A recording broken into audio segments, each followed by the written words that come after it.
Hey guys, welcome back to more AFK Arena. In today's video, we're over on the test server checking out a Treznor. This dude looks savage. I thought it was going to be the Headless Horseman. He's got a head, but he's still pretty cool. The horse looks absolutely savage, and I think he could be really viable.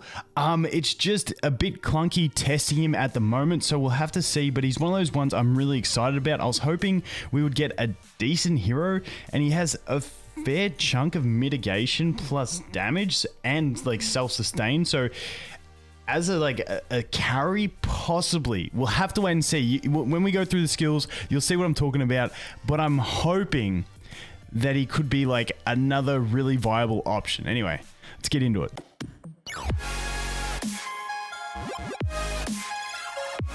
Just before we get into it, guys, we do have a sponsorship in this one, but just stay with me because I've actually made a third channel, which I've been covering this game for about 3 months, and I am super excited about this game. Now, the game is called ILLUVIUM. I will have links to their Discord and their website. If you want to go check out more, definitely use those links. They're just basically tracking links that let them know that I sent you. But basically, go check out all their stuff. It's amazing. What the game essentially is the combat is pretty much like AFK Arena. It's auto battler, more inspired by something like Dota Underlords or Teamfight Tactics, stuff like that. So it's got that auto battler type concept where you've got, you know, different alluvials, they call them, which are kind of like Pokemon, and they have all their abilities. You set the field and then you go into battle. Now, the twist on it is that it has an open world exploration that you can go into and sort of explore all these vast landscapes that they're creating, which look absolutely amazing. Then you can capture these alluvials and then take them into battle. Now, the thing about these alluvials, when you capture them, it's not like a traditional mobile game where you know, when you buy summons, you get stuff. It's owned by the developer, and you can't get your stuff. This game is on the blockchain. However, you don't have to spend money to play it. It will be free to play to experience the game. But all the alluvials that you do catch are what you call NFTs, which basically means a digital asset that you can then sell or trade on a marketplace. So it's kind of like trading cards, the way I view it. I used to play a lot of competitive Yu-Gi-Oh, and it's sort of that sort of idea. You get your trading card, you can sell it to someone because it's actually something, or you can trade it with them, and that's essentially what it is. Now, on top of that, if you get good at this game in the future, at current value, they have about $1.2 billion worth of prize money of in-game yield that they can use, you know, for regular tournaments, maybe a big esports tournament for big prizes and stuff like that. So there's a lot of incentive to get good at this game. Now, the game is not launching until Q1 2022, but if you want to get up to date, definitely check out their website, their Discord, but also my third YouTube channel. I have, like I said, I have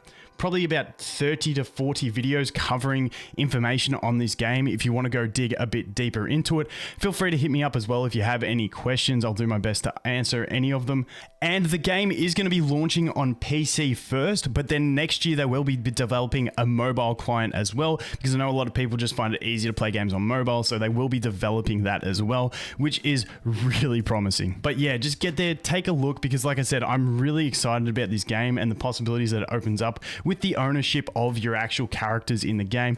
It's really exciting to me. But now let's get into it. Okay, so first off, we have his ultimate. There's a bit of reading in this guy's abilities. Purging Cleave. Passive. When Treznor's health falls to 25% or below, he uses his spear to deal 500% AoE damage in a small area of enemies in front of him, and then dismounts his horse, during which time he is immune to damage and control effects. When it says during this time, I think it's during the time of the dismount, not once he is off, because I think it's his signature item or furniture has a tie into that in a minute. Then we go in. While Treznor is dismounted, he is only able to use his ultimate ability and normal attacks. When this ability is actively used, Treznor will spin his spear around from a mounted position, knocking back and knocking over enemies, dealing 300% damage to them. So that's when he's mounted. He does an AoE knock back, knock down. When dismounted, Treznor swings his broken sword repeatedly at a single enemy. It says at an enemy, so it's single, and deals and swings it 5 times and 220% per attack, which ain't a bad multiplier to them each time, with a final strike knocking them to the ground. You just get some damage increases with the skill ups, so that is that one. Next skill. Another one with a lot of reading, which just big rips to me. Death Charge. Treznor charges towards the enemy with the highest attack rating, dealing 220% damage to all targets that are in his path, knocking them backward and stunning them for 2 seconds. A nice early CC that can go across the board if you get some nice positioning. Treznor then stops behind the enemy target and removes all protective shield effects that they're currently using, and then deals 240% damage to them, also knocking them backward. Treznor is immune to control effects while using this ability, and the enemy target is unable to move.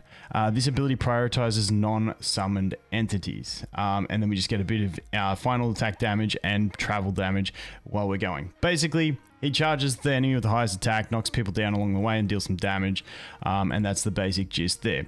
Spear of Valor. Treznor faces towards the direction where targetable enemies are standing and swipes at them with his spear, dealing 260% damage to enemies in front of him. It goes up, and then enemies that are struck are unable to be healed for the following 8 seconds. It's a decent time. 8 seconds is a decent heal block. Can probably avoid a few things through that. While in a mounted position, every time Treznor deals 50%, each time, this is what this one's worded a bit funny for me. It might just be me. Every time Treznor deals 50% damage, shall charge his mount with 15% energy. Like, I don't know what that 50%, whether it's 50% of attack damage or every time he's dealt 50% damage. I don't really know. It's a very hard one to read. After the energy reaches 100%, it shall all be consumed to generate a shield that can mitigate 55% frontal damage over 10 seconds. Now, with that 55%, I believe that's 55% of the damage he would have taken. So if he would have taken 100 damage, he instead takes 45. I believe that's the way that one works.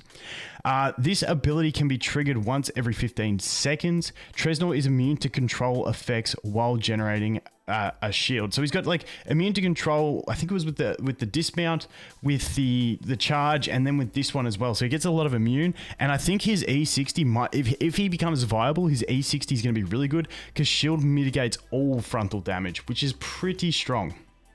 Now, signature item. Each time a shield is generated, increase the attack ratings of Treznor and his closest two heroes. When it says close to heroes, obviously allies, I'm assuming it's meant to be. By 40% for 6 seconds, this effect cannot be stacked. Still a really nice one. I feel like Invade is going to really benefit from him.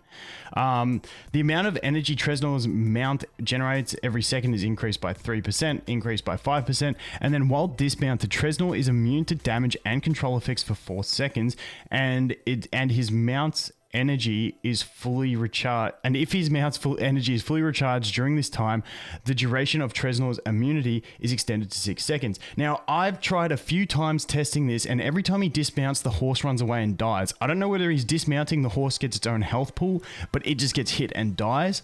But like, I've never had the horse stay alive with him to see the horse generate. So this is something that I'm really confused about with him, and it'll take a lot more testing to figure this out. Then we go over into his exclusive furniture. If it loading, there we go. While mounted, damage dealt by enemies cannot reduce Treznor's health down to 25% of his... okay, so this is confusing. So I feel like there's a lot of bad text in his abilities, because while mounted, damage dealt by enemies cannot reduce Treznor's health down to 25% of his maximum. Because like when you read his ultimate ability, if something brings him down to 25% or below, he dismounts. Like, I don't know, because like this is the trigger and then causes him to dismount. So he'll do the attack and then dismount. But this says he can't get brought down to 25%, which means to me he's always at 26 or above. Obviously not the case. I think what this is meant to say is like the damage cap will, like, even if someone hits him, if he's at 26% and someone hits him with an attack that would take him down to 3%, he stays at 25 and then dismounts. I'm pretty sure that's the way this is meant to read. While dismounted, Treznor gains 30 life leech points and his energy regeneration is increased by 100%. This one I think will be really important for him, because when he's dismounted, he can only auto attack attack and ult, but his ult is going to be massive. So like getting that life leech and the extra energy regeneration is like really going to actually make him pretty savage when he's dismounted. So that's that. Like I said, his kit sounds really good. He's got some instant CC that can run across the board and CC a few enemies at the very start. He's got a lot of CC immunity himself. He gets a 100% mitigation, and he's got some other knockdowns in his other abilities.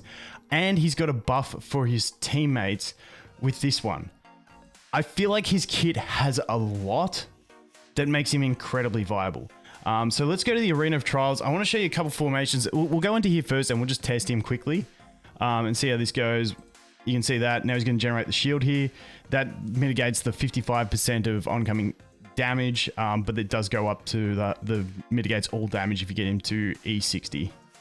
But not too bad. That's all we're really going to see. He does that little swipe in front. I love the horse, how it gets like the hands out of the head. The horse's head looks so cool. I actually love this design. But that's the basic look. So what I want to do is I want to jump in here. And we'll give him a crack here and just have a look at what he can do. I think this team was a team that sort of gave me a look at what we could do. I think it was like you and you. Because I was trying to get teams where you dismount. Now, I think he gets dismounted in this team. So here we go. He's going to take damage because Euron's going to spear him here. You can see he dismounts, but the horse just runs away. So like, I don't get the thing that said like, if his horse gains damage when he's dismounted, I mean, if his horse gains its energy while he's dismounted, I just don't know. I have no idea what that is referring to. Because as you can see, once he's dismounted. He does seem really tanky, but this isn't very high scaling. So I want to try again. I want to try and find a way that we can make him, get dismounted to keep the horse alive, because at the moment, like between the really bad translations of his text and like the things just seeming not to work, I just don't know with him. I feel like it's just going to take a lot of testing to figure this out. But as you can see there, he ran straight through the whole enemy team basically to get to that Euron, providing some nice knockdowns along the way.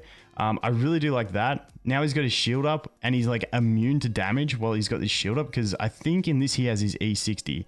Unfortunately, he wasn't doing any of these things where I thought he was immune to control effects when he had his shield up. Or is it, I think it's only when he's generating the shield, not when it's actually up. Maybe that's what it is. Like I said, there's a lot of things in his kit that are very vague, but I think he could be OP. I think he could be like a really viable, I don't know, campaign just because of scaling. I feel like in campaign, he's more of a way to buff invade teams. I feel like he'll be used for that sort of purpose maybe. But in PvP, I feel like he might have a really viable position in PvP. But like I said, it's really hard to tell at this stage because everything's a bit vague, and like every time he dismounts, his horse runs away, but the ability says that if his horse gets to max energy while he's dismounted, the duration of his immunity is going to be extended to 6 seconds. While dismounted, Treznor is immune to damage and control effects for 4 seconds. And if his mount's energy is fully recharged during this time... But the mount goes away. See, I thought he was going to remount up, like after a certain period of time or something. I don't know. I still think his kit looks amazing, but we just need to figure out how he actually works, because there's a lot in his kit. Often with new heroes, when we see them, they just don't have enough stuff. But I think honestly, with the amount of immunity he has, the heal block, the knockdowns on the run, the knockdowns on his normal abilities, a full mitigation ability, and a 40% attack buff for 2 allies, I feel like this guy's got to have a spot. But anyway, you guys let me know what you think. We'll definitely test him tomorrow and have a bit of a play. But anyway, guys, thanks for watching. Hope you have an awesome day, and I look forward to seeing you in the next one. Cheers.